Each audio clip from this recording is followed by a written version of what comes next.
Assalamu alaikum warahmatullahi wabarakatuh.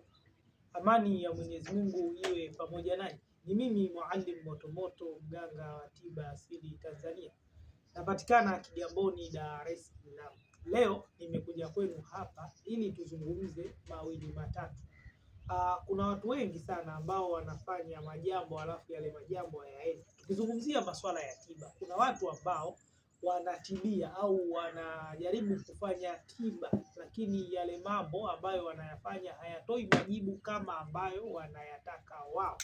Ni kwa nini majibu yanakuwa hayatoki? Sababu kuu ni mbili.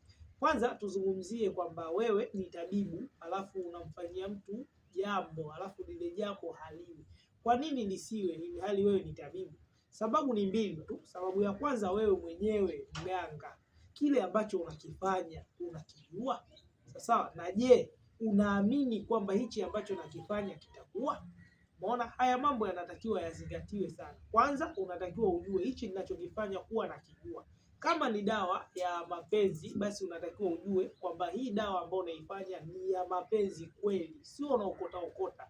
Ujue kwamba ni dawa ya mapenzi, na ujue nyakati za kuipiga hilo swala la mapenzi, na ujue nini ambacho umechanganya na nini ambacho kitaleta majibu sahihi katika dawa hiyo.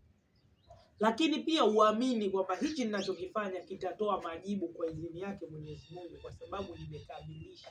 Ni sawa sawa unapika labda kachumbari, ukachukua kitunguu, ukachukua ndimu, ukachukua na nyanya, ukachanganya sehemu moja. Unajua kabisa hichi ambacho nimekichanganya hapa nikitia tu chumvi itakuwa imekamilika kachumbari. Sasa leo unapopika kachumbari yako alafu unasema huna uhakika kwamba hii itakuwa kachumbari au haitokuwa kachumbari, na maana hicho ambacho unakifanya wewe hukijui na huna uhakika nacho.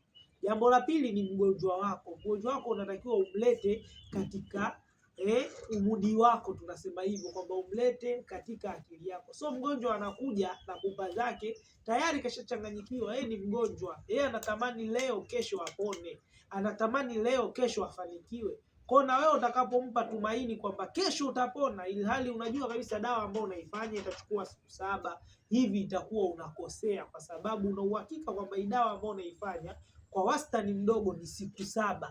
Alafu leo unamwambia mgonjwa kwa uwezo wa Mwenyezi Mungu kesho tu hii dawa utafanikiwa. Ina maana hapa tayari kuna uongo na uaminifu utakuwa unapungua. Mweke mgonjwa katika mstari wako, mwambie kwa idhini yake Mwenyezi Mungu hii kazi tunaifanya, majibu yetu tutarajie ndani ya wiki 2. Sawa. Ikiwa wewe kazi yako unaifanya unajua kabisa majibu yako ni ndani ya wiki 1, hilo unampa target ya wiki ngapi?